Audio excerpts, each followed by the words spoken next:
All right, ladies and gentlemen, welcome back to the Unbounded Growth. My name is Marc-Alain and I'm your host.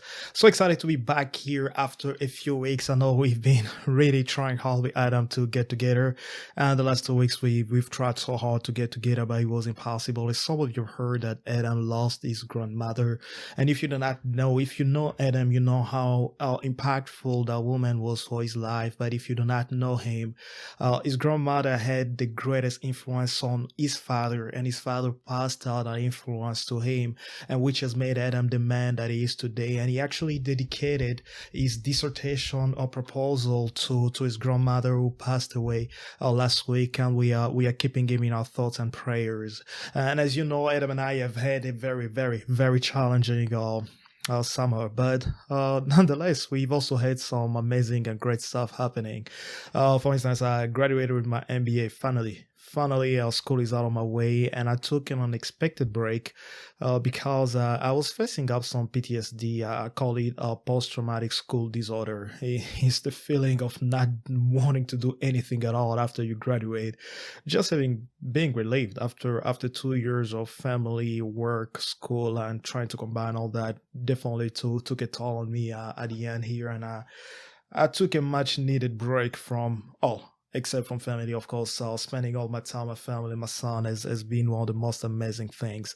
And as you know that we the last few weeks we've been talking about this book As a Man Thinketh by James Allen, and it's an amazing book. We say that you can read this book within 2 hours if you want to, but the lessons that are enclosed within these pages are so deep that I've personally read this book more than 5 times already. Not only read this book, I've listened to it on my way to work, on my way back from work a few times, just to tell you how many things that I've enjoyed and I've learned from this book. Again, today I won't be joined by Adam, of course, because of what's going on in his life, and this episode will be released on Tuesday, as always, 6 a.m. Central Standard Time. We are trying to get back to our consistency now, to get back to having an episode every week. And while we're away, we are just not sitting idle. Of course, Adam defended his dissertation proposal, which was unanimously approved by all the people on his board for his dissertation. So really great news out there. And then the other thing that I'm really thrilled and excited about, our website is finally live. I know it's something that I've been putting back. I was working on it, and I've been putting it a lot back because of everything, of course, also that was going on. But our website is finally up, and you can check it out on www.unboundedgrowth.org.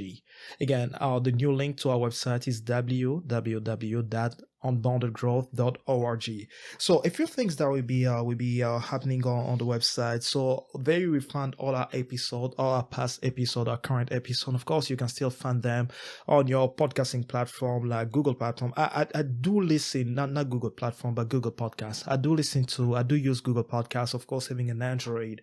Yes, I'm still one of those guys that still use an Android. So I use that for my podcasting application. But I know a lot of our listeners listen to us from the Apple Podcast, but as well as Spotify. You can still find all our episodes there, but if you want to find them in a way that's more organized, more structured, you can go directly to our website, www.unboundedgrowth.org, where you can find them by leadership. You can filter the episode by leadership, by mindset, by, positive thinking, by, challenges, discipline, habits, and everything that you can get out there. The other thing that will be going on our blog is that on our website, we are definitely, Adam and I are going back to blogging. We used to do that in the past separately, but now we're bringing all our thoughts and our ideas together, and we have 2 more bloggers that will be joining us. One of them was on the podcast, Zefose Muteba. We also be one of our bloggers, and another of our listeners who's listening to us, a good friend listening to us out of Belgium, Josh, we also be joining us as a blogger. We be sharing, we try every single week you have something at least to read, something to help you to grow and to become a better version of yourself, to become more, achieve more, and to do more, you have to invest in it. It just doesn't happen by accident. It's something that we have to invest on. And that's what will be out there on the blog. We also have some of you guys, we already have your mailing list, but if you want to join our mailing list, you can go to our website again, www.unboundedgrowth.org/subscribe, and you can enter your email there. We have a mailing list that will be going out initially we start with bi-weekly. Every 2 weeks you have something, we call them the growth nuggets, the things that you need to grow, the things that you need to plan your day. If you struggle with planning, if you struggle with personal discipline, if you struggle with reading, if you struggle with anything whatsoever, you go on there and we try to give you as many thoughts nuggets, as many growth nuggets as we possibly can, so that we can all learn and continue to grow together. That's just a few announcements that we had out there. And the other thing as well you found on the blog is the things that we like, the things that we think inspired us, the books that we believe that are making a difference in our lives. We also be posting them out there. Even if we're not discussing them on the podcast, we definitely be talking about them there. The other thing I wanted to mention to all my friends who are in business, if you are in business, I finished the book finally, Joseph Asaraf and Murray Smith, their book, The Answer. If you're in business and you haven't read this book, you're definitely missing out on a lot. I definitely suggest that you get back on that book and start reading it, and as well as learning to take a break in your life just to evaluate where you are, evaluate your journey, evaluate your time, evaluate all the time that you spend on this earth. Is it worth it? Have you had time? Have you enjoyed your time? And if you're not enjoying your time, what are you doing about it? Are you going to spend the rest of your life, just as Adam said in our last episode here, are you going to spend the rest of life like it's Anne, thinking that she's just a picture? She doesn't have much to add to this life. She doesn't have much to contribute to this life. No.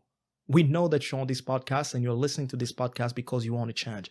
You want to grow your income. You want to grow yourself. You want to grow. You want to have better habits. You want to develop discipline. And if you're already on this podcast, already listening to us, we know that you want more out of this life. And because you want more out of this life, learn to take breaks and evaluate your life. Evaluate your life and evaluate everything that's going on. All right, so today will be our final episode to discuss this book in particular. The book that we've been talking about in the last few weeks is called As a Man Thinketh, as you remember, James Allen. And we said that this book is available on YouTube. You can listen to it for free. You're already paying for your internet and your bundle. You don't need to pay some extra money to listen to the book. But if you want to read, by all means, we encourage you to go and also purchase the book. That will be an amazing thing. And as I was saying, it's our final episode. There's 2 chapters left in this book, Vision and Ideals, and the very last chapter is Serenity.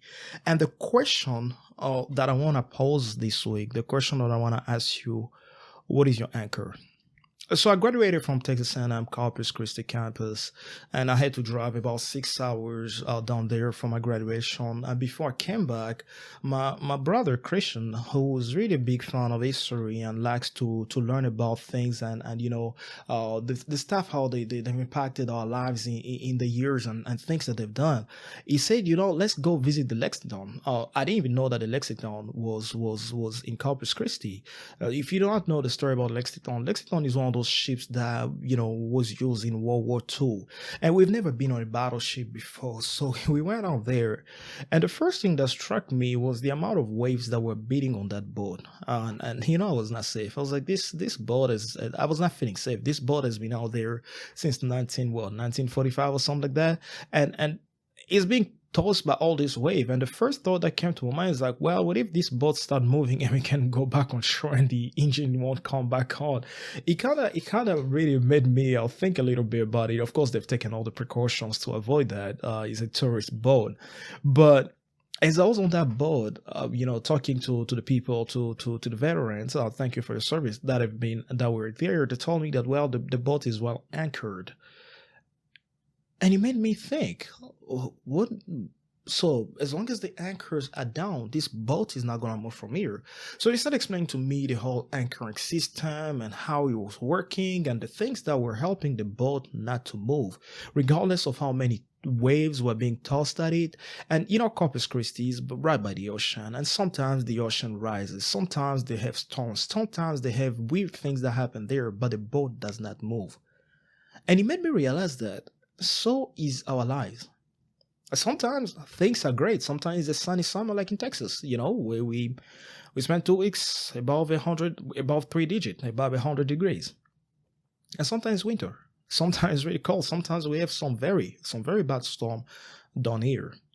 But when you are well anchored, then regardless of what tosses at you, you still know where you're going. You still know where you're standing, and you still know the things that do matter to you.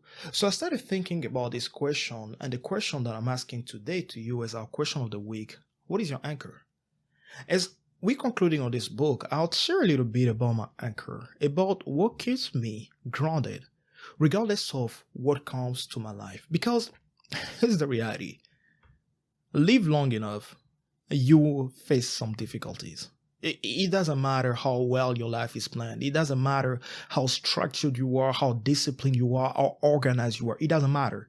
Live long enough, you'll face some trouble. Some of the things that we try to take you down, some of the things that will discourage you. As much as we talk about personal growth, development, as much as we talk about reading, as much as we talk about becoming a better version of yourself, as much as we talk about all these things, doesn't mean that our lives have always been perfect. No.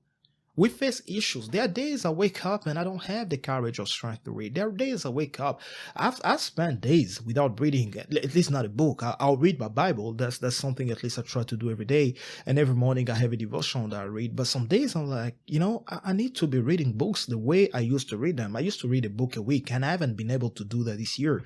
Of course, yeah, I can blame school. I can blame all that. But I'm here to take responsibility. I'm here to take responsibility and say that I haven't been able to do all that. But what keeps me anchored and what helps me to go back to it every time that something happens in life, a job that's canceled, a promotion that is refused to you, losing a parent. I lost my father last year. And if you've lost someone close to you, you know how dramatic that can be. And when all that happens, what helps me to stay grounded? And I'll give you the answer to that if you stick with me to the end of this episode. But let's talk a little bit again about James Allen and why it's important to keep your thoughts in check. I like what Adam said last week. Not last week. I'm already thinking it was last week, but it was a few weeks ago. I've been listening to this episode. I think I've listened to it 3 times just because of the wealth of knowledge that Adam shared on that episode. And one thing that stood out to me is say that our thoughts control our action, and our actions control our lives. You want to change your life, you want to change your life, you have to change your action. And if you are going to change your action, you have to change the way you think. Because everything starts with your mind. I like the example, and I was taking some notes as I was listening to it. There was this particular example that he gave that was about Albert Einstein that really was very interesting. He said that everything that a man achieves, and I think this James Allen says everything that a man achieves and everything that he has achieved in the past is a direct result, a direct product of his thoughts. And then he pictured out, and Albert Einstein suggested that we need to picture out exactly what the end result will be like. What is the life that you imagine? What is the life that you want to live? I was reading something today, and as I was thinking about it, it said that worry is the prayer for the things that you do not want in your life. So every time you worry, it's like you are praying for the things that you don't want in your life. And if you don't want them, why are you praying for them? And the battle of the mind, the thoughts, and everything that goes on in your mind, we control the way your life will turn out. So you want your life to turn out great? Learn to nurture your thoughts. Learn to improve your thoughts. Learn to invest in thoughts that are helping you to become a better person.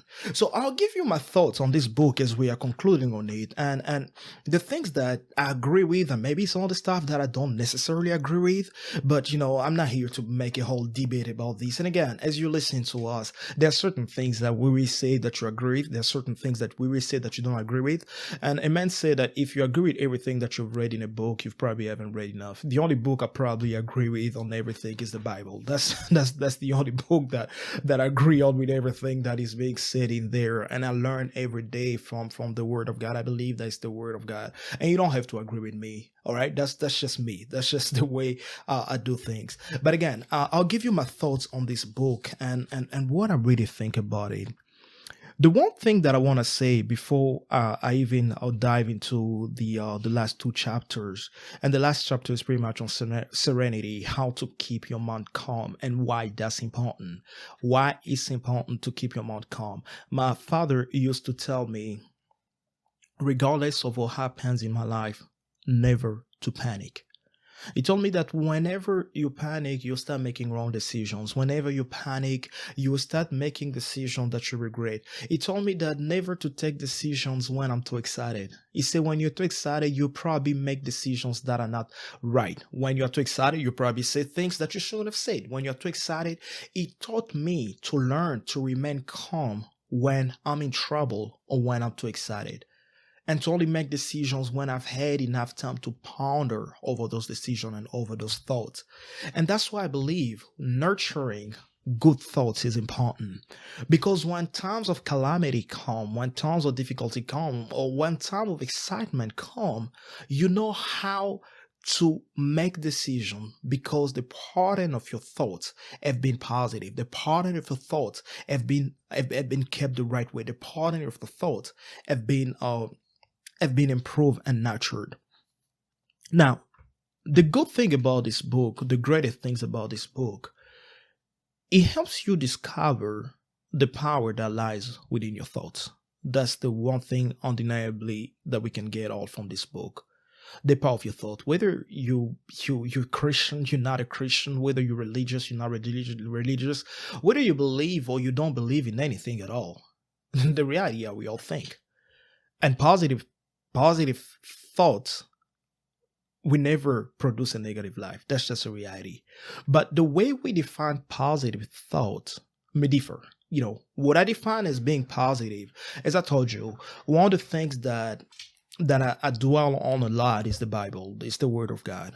And my positive thinking is thinking about what aligns with the Word of God. As I was saying before, I would talk about my anchor, and that's my anchor. My anchor is my relationship with God.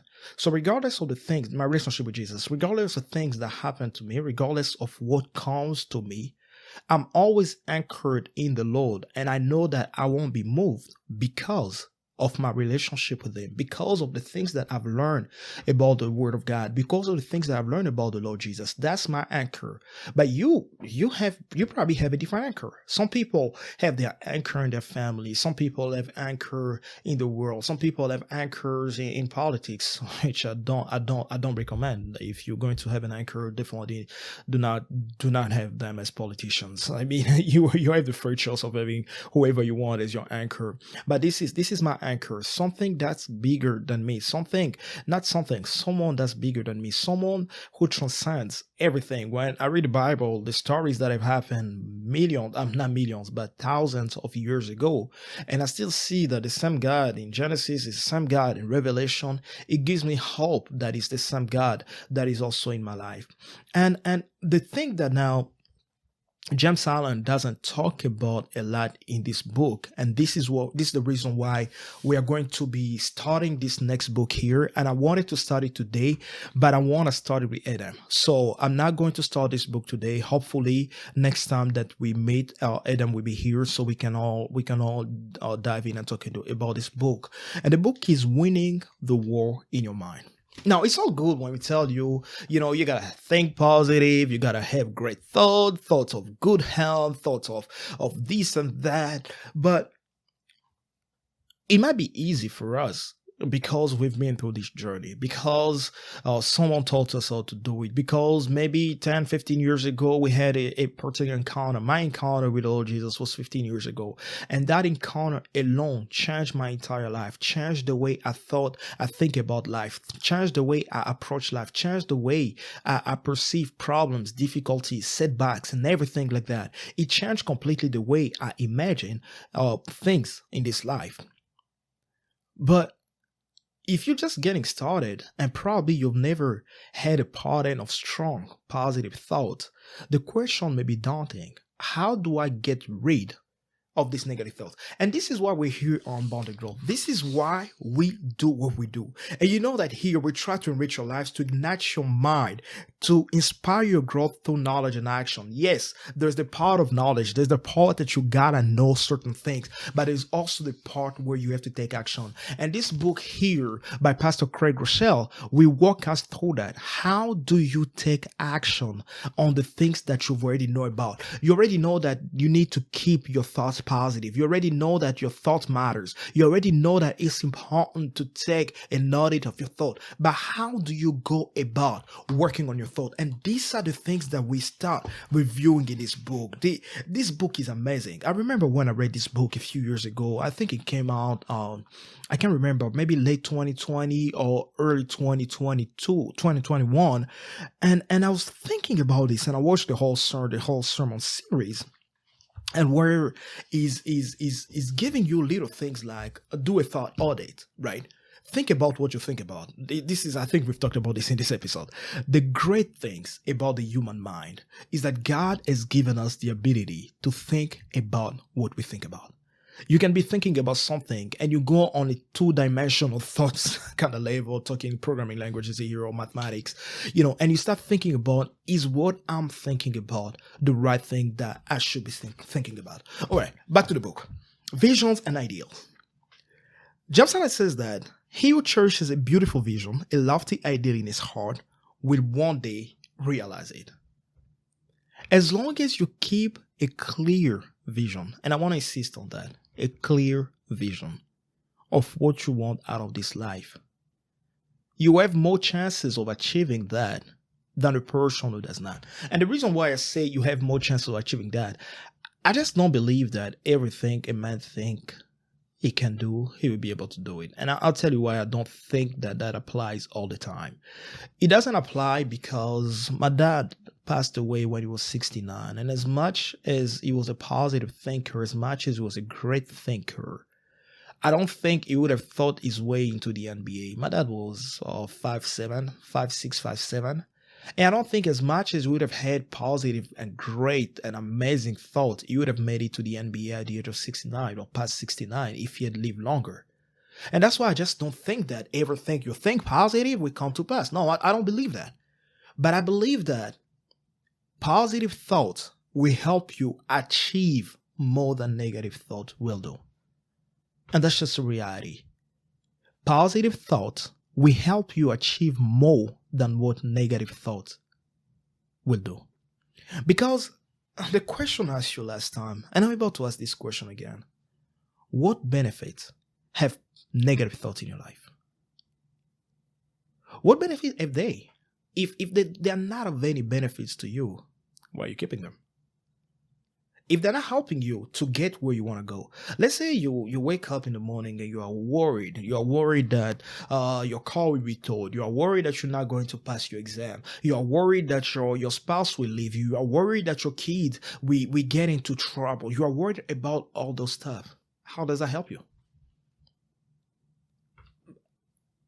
I don't think it does help any of us to keep this pattern of negative thoughts. And that's why James Allen says earlier in this book that your negative thoughts can actually create sickness. I don't believe that every sickness comes out of negative thoughts. I just don't believe that. But I also do believe that there are a lot of sickness that can be created simply because you are carrying some negative thoughts in your mind. And one of them that's very common is actually any stress-related disease. Most stress-related disease are caused by the pattern of your thoughts, the things that you nourish your mind with every single time. And that's why I even encourage people, and Adam and I are very careful about this. Be careful about what you choose to listen to, what you choose to watch, and what you choose to be around. Who you choose to be around, or what you choose to be around. If those things are not helping you, they are always intoxicating you with negative things or negative thoughts. It's just a matter of time before those thoughts crystallize into actions. before those thoughts crystallize into stress release, that we start releasing some hormones that we create more stress, and then things like heart attacks and things like strokes and things of that nature, all these thoughts related or stress related disease may start affecting you. Don't you find it crazy that sometimes some people fall into depression simply because of a pattern of negative thoughts? And if the thoughts of that nature are taking you down that road, the question remains, why are you keeping them? And that's why it's important for us to learn how to nurture positive thinking, to nurture thoughts that are helping us. And here, James Allen, as he said that as long as you carry a beautiful vision of life, a lofty ideal in your heart, one day you realize it. Maybe you may not, but I tell you, you have more chances of realizing something great when you think about it positively than when you don't. If you think about something negatively all the time, what are the chances that you're going to achieve it? Of course, there's some chances if you think about that you're going to die tomorrow over and over again. And of course, you may find yourself putting yourself in situations of danger. You may find yourself having suicidal thoughts. You may find yourself having this and that. Again, I'm not here to discount the chemical imbalances. Some people have proven clinically sickness that make them think a certain way. And if you need medical help, by all means, find that medical help. But beyond that, even with the medical help, there is still something you must do about your thoughts. And one of the things that helps a lot, that I remember gave me a lot of strength and motivation. Of course, I'm a daily reader of the Bible, and the Bible is full of promises and word of hope. It's full of so many things that you can cherish out of it. The other thing that help people, of course, for those of our listeners who do not read the Bible, is creating a vision board. A vision board, I think, is one of the things that bring to life everything that you want to be, everything that you want to achieve, and try to have a vision board that displays the type of things that you want to achieve, displays the type of things that you want to be. And keeping that in front of you helps you sometimes block all the negative naysayer or block all the negative influence in your thoughts, especially when you try to keep it in a place where you can look at it every day. Another thing I learned from the answer by Joseph Asaraf and Murray Smith, one of the things that they suggest as well is to create an achievement board. I know what you're thinking. Some people are like, well, that's easy. I've never achieved anything. Oh, that's not true. I mean, the simple fact that you're here on earth already proves that you've achieved something grandiose, and you are going to achieve a lot more. Every time I think about, my achievement board, I think about being married. I think about being a dad. I think about graduating from high school. No, Adam was talking about that on his Instagram the other day. He was explaining how big of a deal it is to get your high school diploma in Congo. You have to take, if I'm not mistaken, you have to take about 8 to 9 exams in 4 days, and the exam cover different subjects, general studies, I believe, where you talk about history, government, and stuff like that. You have to take literature, you have to take mathematics. At least for me, as I graduated in mathematics and physics, I had to take mathematics, and you have to take a neurojury, and it's just a lot of stress, and a lot of people fail. And the fact that I passed that, to me, it's been 13 years, and I still think about it. I still think about the day I received the news that I actually passed the exam and I was going to college.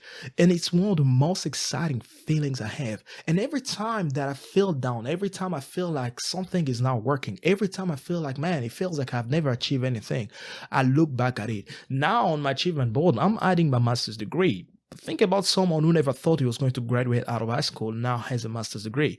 That means the world to me. It may mean nothing to a lot of people out there, but to me, it means a lot. And when I look at it, even starting the podcast, finishing up the website, even just the courage to be on YouTube and stand up, and not stand up, but of course sit down and start talking to a camera in a room empty all by myself. Thinking about that from a guy who was completely shy, who never thought he would get out of his comfort zone. When I think about all that, those are things that I've achieved, and it gives me the motivation and courage. You may have to take some time to really think about it. Think about the time you made it captain. Think about the time you made the team, your college team or your high school team. Think about the time that, your parent entrusted you with a responsibility and it meant a lot to you. Think about all those beautiful memories and keep them in front of you to keep all the negative thoughts and things out of your mind. James Allen adds by saying that your vision is the promise of what you shall one day be. You cannot travel within the ads and stand out without. Here's the reality. Why is it important to keep a vision and to have a strong vision inside? People tell me that I'm not motivated. I don't have the motivation to do this. I don't have the motivation to do that. I understand, and I've been there before. I've been there, and I will be there again in the future. And it's something that sometimes happens periodically, but I never lose motivation to a point of like not wanting to do anything at all, not having a reason to leave my bed in the morning, not having this and that. No, I never get back to that. Why? Because I have worked on a stronger vision, on a stronger purpose for my life. And once you've discovered that purpose, trust me, it's hard to stay in bed. It's actually hard to go to bed because you are always thinking about what are the things that I can be doing right now. So sometimes it's not the lack of motivation, it's the lack of vision that keeps you lazy. And I'll say that again, sometimes it's not the lack of motivation, it's the lack of vision that keeps you lazy. Because if you do not know where you're going, how will you know when you get there? This is just reality. When you don't know where you're going, how will you know that, okay, I've achieved this, I've arrived here, and this is exactly what I want to do? But when you have a clear vision of where you're going, you have the motivation, the motive for action. That's what the man said. Motivation is nothing else but motive for action. What is the motive for your action?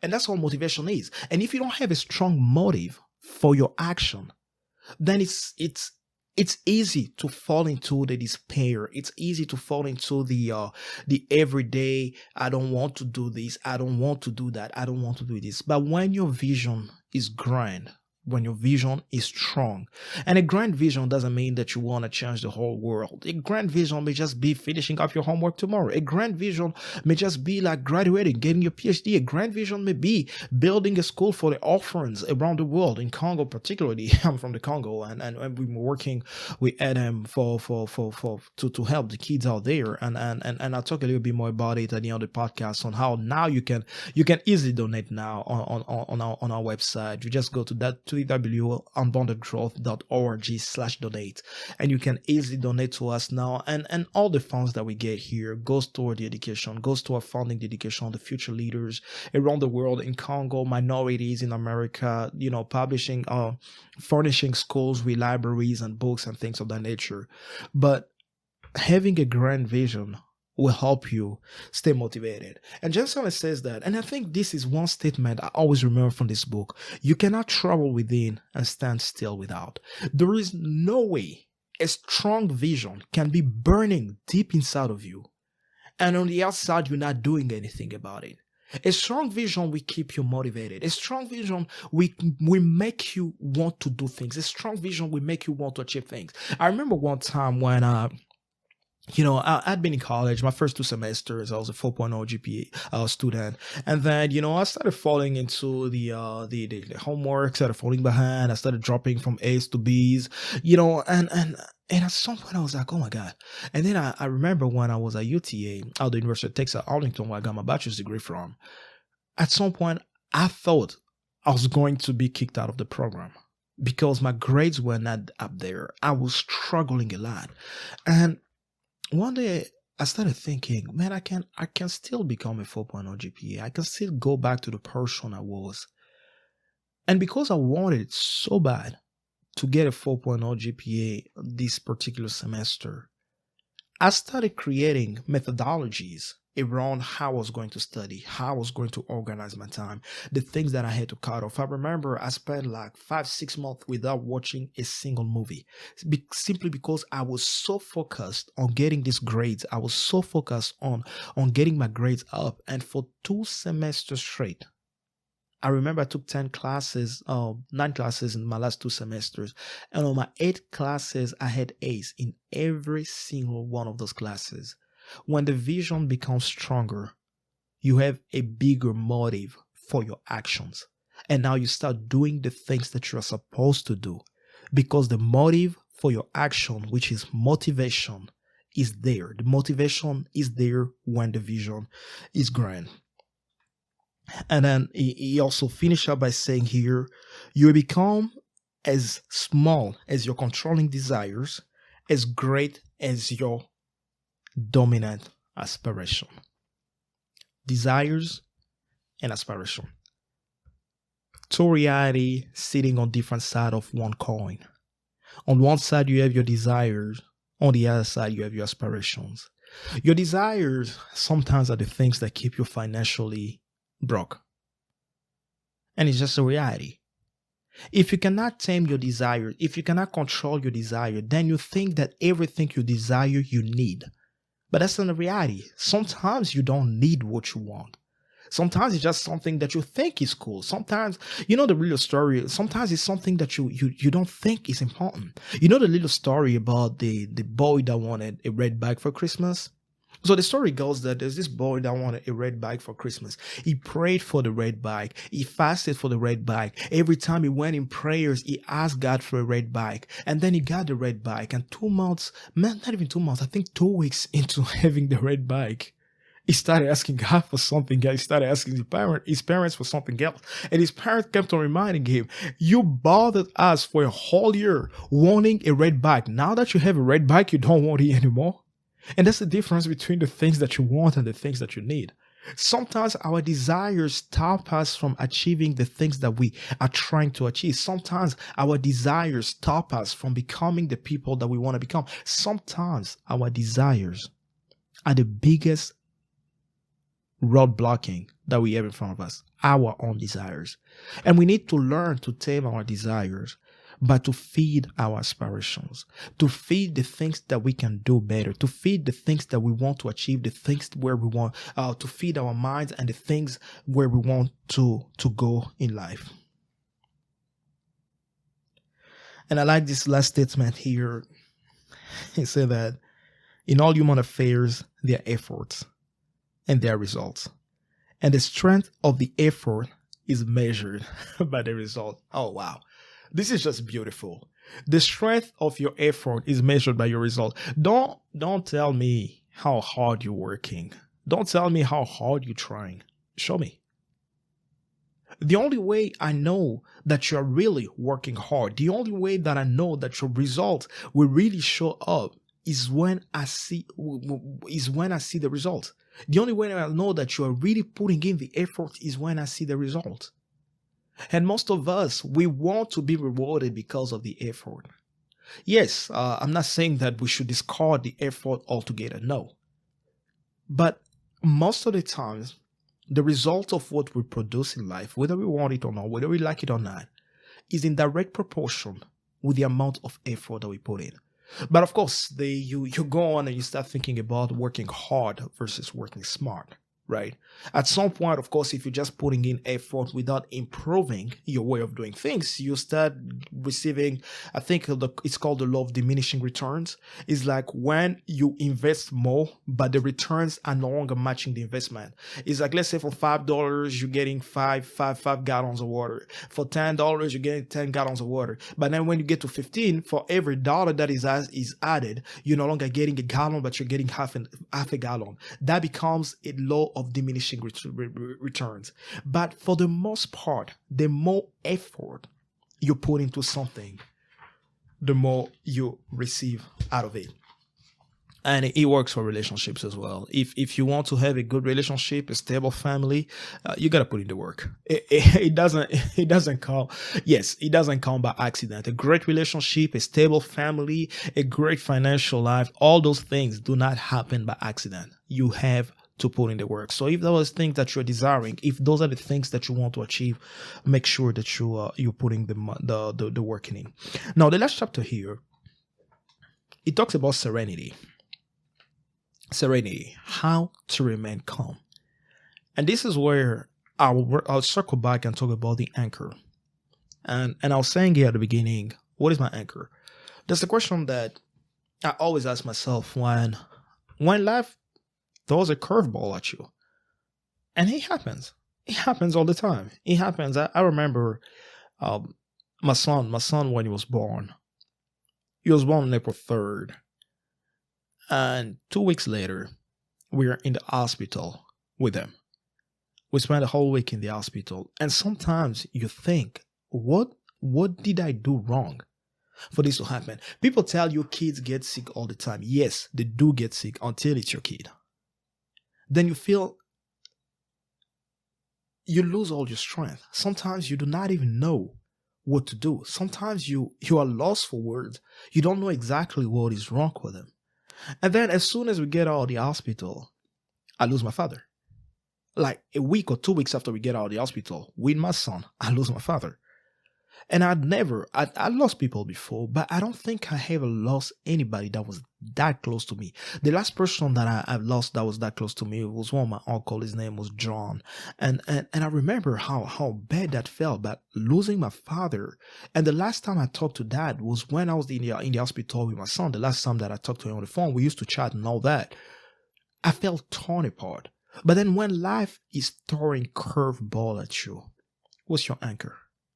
How do you keep your mind calm? How do you make sure that you don't turn into drugs or alcohol? A lot of people, sometimes we are quick to judge people that are in drugs and alcohol and all things. They're not healthy. They're not helping your mind. They're not helping your body. They're not helping your health. But the reality is that all those things are simply ways of medicating our pain. Every addiction, and I know we're having an episode here on addiction. There's actually a few things that I'm excited about. So there's this book that I'm starting here, and I'll go back to what I was saying, I promise. This book is called Fear, Forget Everything and Reset by Hussein Abdullah. And I met him. Hussein Abdullah, amazing guy, retired at 38 as a teacher. He was a math teacher, retired at 38. And we're going to have him on the podcast and share about his story. And then there's this other amazing lady that I know. I've known this lady for more than 25 years. I think if she tells you something about me, she's probably right. She knows a lot more about me than a lot of people do. She's a very great friend. Her name is Brenda. She was a psychology major in college. And we're going to talk about addictions. Regardless of what type of addiction. When we think about addiction, we just think about, substance abuse and things of that nature. Some people are addicted to books. Not to books. Books addiction, that's great. Some people are addicted to movies. Spending time in front of television. Some people are addicted to social media. Some people are addicted to so many things that they are not able to do anything else in life. But going back to what I was saying here, when life hits you, what's your anchor? Because I'd say, listen, every year is 4 seasons, at least in some countries. In some countries, you get 2 seasons, right? The rain season and the dry season. But in other countries, in other parts of the world, you have 4 seasons: summer, fall, winter, and spring, right? And I believe everybody in life, at some point, we go through one of those seasons in their lives. Actually, I have a book here by Jim Rohn. It talks about the 4 seasons of life. And sometimes in your life, you're going dead in the winter where there's almost no activity outside. I'm talking about Alaska type of winter. I don't even know how people live in Alaska. But the type of winter where the storms are coming at you. How do you keep your mind calm? Because sometimes you see what you achieve in life or what you fail to achieve sometimes happens in that little lapse of moment when storm hits you and you are not able to keep calm to make wise decisions.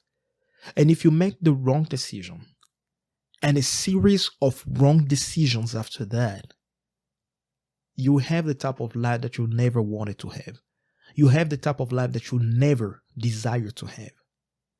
But when you learn to take and make the right decisions, when you learn to keep your mind calm in the midst of the storm, that's when you start achieving and doing things that you are called to do and achieving things that you are called to achieve. If you give up because of one rejection, how will you know what was lying ahead if you just continue to persevere? But when times like that come, what is your anchor? I told you what my anchor is. I'm a strong believer. I'm a Christian, and I'm a strong believer in the Word of God. I believe in the word, for example, in Romans 8:28, one of my favorite scriptures, that all things do work together for the good of those who love God and those who have been called according to his promises. That's one of my anchors. That's one of the things that stand me, that hold me strong when things are not going the way I want them to go. I believe that they are working together for my good. I believe that there is a universe much bigger beyond my imagination or anybody's imagination. I believe that my life on this earth is a small sequence of something much larger. So it doesn't matter what happens in this sequence, because I know it's just something, is a part of something much larger. And this little sequence, this year or 2 years or 2 months or 3 months, or the time of storms and struggle that I may be facing, will not determine the rest of my life. And that's my anchor. But what is your anchor? And Allen says here that the Motrin Killer man becomes, the greater his success, his influence, his power for good. He said that even the ordinary trader will find his business prosperity increase as he develops greater self-control and equanimity. For the people, we always prefer to deal with a man whose demeanor is strongly equable. At the end of it, he said that self-control is strength, right thought is mastery, calmness is power. Say unto your heart, be still. And I know he got this this part here from a scripture in the Bible. I actually think it's one of the Psalms of David, where David says that, be still and know that I am God.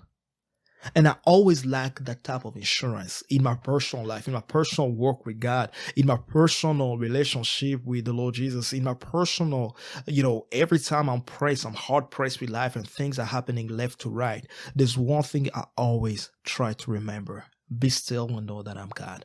Be still, know that there is a God. Be still and know that there are certain things that are beyond your control, and there are certain things that there is nothing, no your positive thoughts, no your negative thoughts, nothing you can do to control them. But again, a positive mind, we always, money back guarantee, we always give you a better life than a negative mind. My question of the week remains, what is your anchor? What's your anchor? Now, I told you that I was going to tell you at the end, as we concluding this book and as we're starting this book. Now, how do we go about winning the war in your mind? And this is what we're going to talk about starting in our next episode. How do you go about winning the war in your mind? We'll give you some strategies. And of course, with our newsletter, you'll be having some thoughts, some growth nugget. I'm still trying to get used to the name. You'll be having some growth nugget, the things that you can do to help you, for example, replace your negative pattern of thinking with a positive one. Develop discipline of habits. Develop discipline of good habits. And as we talk to Hussein Abdullah about this book, Fear, how do you go about overcoming the fears? The things that are stopping you from doing the things that you want to do. The fear, or maybe the preconceived notion of fears that are stopping you from achieving the things that you want to achieve. All right. Now, here are my thoughts about the book. I said this before, and I'm going to repeat it. If you agree with everything in a book, you probably haven't read enough. That's just a reality. There are certain things in a book that you will agree with, certain things you won't agree with. But the things that you don't agree with should not annul or should not cancel everything good that's said in the book or everything great that's in the book. The one thing I don't agree with James Allen approach on the book, as most of the books that talk about positive attitude and motivational speaking, these books always tend to put man at the center of the universe, which I just do not think that man is at the center of the universe. The universe is much bigger than us. It's much bigger than our mere thoughts. As a matter of fact, NASA has been trying to explore the universe, and they say even the reachable universe. I remember I was talking to my brother Christian the other day, and he was telling me the reachable universe that NASA has been able to reach, at least see, and these are estimations, is like 91 million light years or something like that. Anyways, a big number that I won't sit down and argue about it. I believe that three things. And Zig Ziglar, I took this from Zig Ziglar. I believe there is a God. I believe that with all my heart. I believe there's a God that created everything, and I believe that God is not me. But I also believe that God is not you. And that's why I believe that because that God is neither me and is neither you, is not me, nor is not me and is not you. I believe that there is a purpose that's much bigger and much greater than I am. I'm not going to get into the debate of existence, the origin of man, or things of that nature. The reality is that whichever way you come from, we all have faith in something. Even scientists, they won't admit it, but they have faith. They have faith that a million or 6 billion years ago, there was a Big Bang theory, or I hear theories, that happened and all that. They have faith that it did happen. Nobody was there and nobody has proof to show that it was there. And even Christians or Muslim or Buddhist or whatever, when you read your religious book, but as a Christian, when I read my Bible, when I open up, I say in the beginning, God created, right? I know that because I have faith in that God, right? And that's the one thing maybe I want to leave you with. Your life, the world is more than you. The universe is more than you. Don't try to always center everything around you. No. Sometimes just realize that we are all a little piece of a bigger puzzle. And our role in this life is to be everything that we were created to be. The great things that I agree with, and which everything that we've talked about here, of course I do agree with them. And one thing that I always like to clarify is, what do I consider positive thinking? I talked about this before, but I just want to conclude on this as well. To me, when I think about positive thinking, it's thinking about all the positive and great promises that God enclosed in this book called the Bible. The good things that were promised and that I've seen accomplished in my life. One of the things that I really like about this book is what Paul says to the church of Philippians. He says that whatever things are true, whatever things of a good report, whatever things are worthy of praise, whatever things are honorable, whatever things are right and pure, whatever things are beautiful and respected, Paul says, I want y'all to think about those things. And every time I try to center my life and I try to imagine, what do I want to achieve? What are the things that I want to do in life? I always try to come back to this scripture in Philippians 4:8. Every time life hit me hard, every time that things are not going my way, or even when things are going my way, I try to think about things that are of a good report. I try to think about a beautiful life. I don't know why we're thinking about a negative life. Hell, I don't know why would that be a part of my priorities. I don't know how would that help me in the first place.